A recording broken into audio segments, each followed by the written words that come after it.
some of the criticisms of his speech, well, they're dishonest.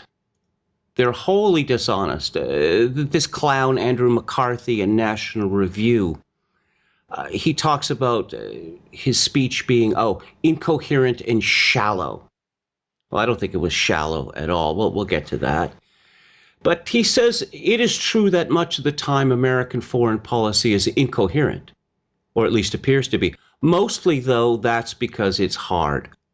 This is a tell. This is perhaps the most significant tell that you will ever get from a politician.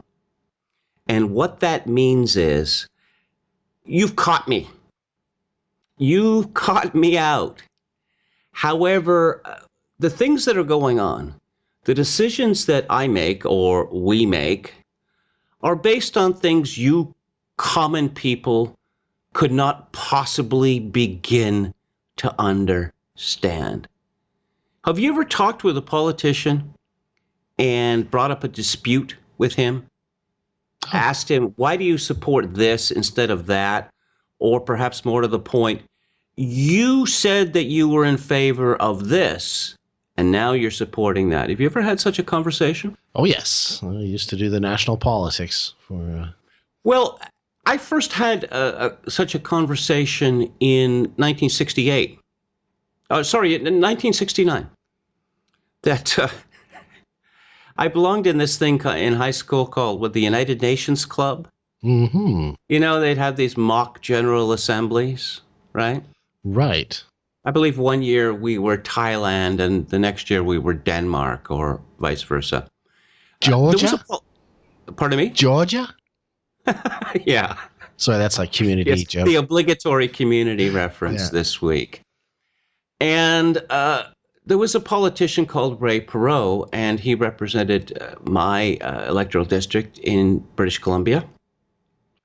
He had been the leader of the BC Liberal Party, and I supported the BC Liberal Party. I was a volunteer for them in the 1969 election, and I admired Ray Perot because he had stood up to the Premier, W.A.C. Bennett, and he had been tossed out of the legislature because Bennett did things like hold all-night sessions to ram legislation through.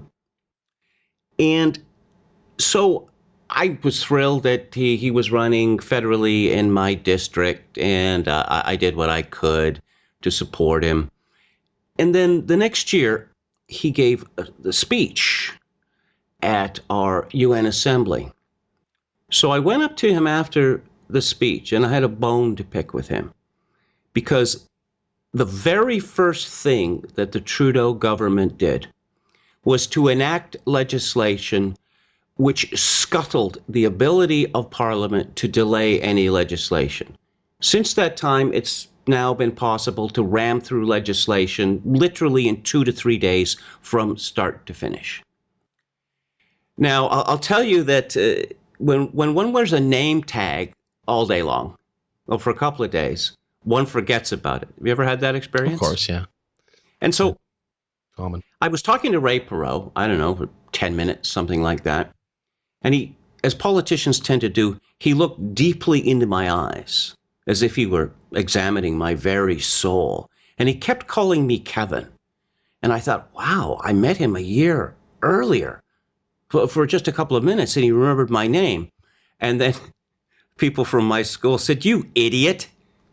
You see that name tag on your chest? But in any event, I told Ray Perot that I was tremendously disappointed in him, because he had stood as leader of the BC Liberal Party against exactly what Trudeau had done as soon as he became Prime Minister.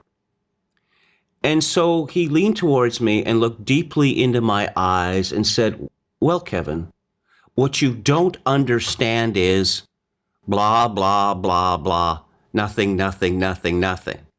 But the message was that government, policy, domestic policy, foreign policy, anything that government does and politicians do, non-experts, non-politicians, they can't understand it. So their complaints are baseless.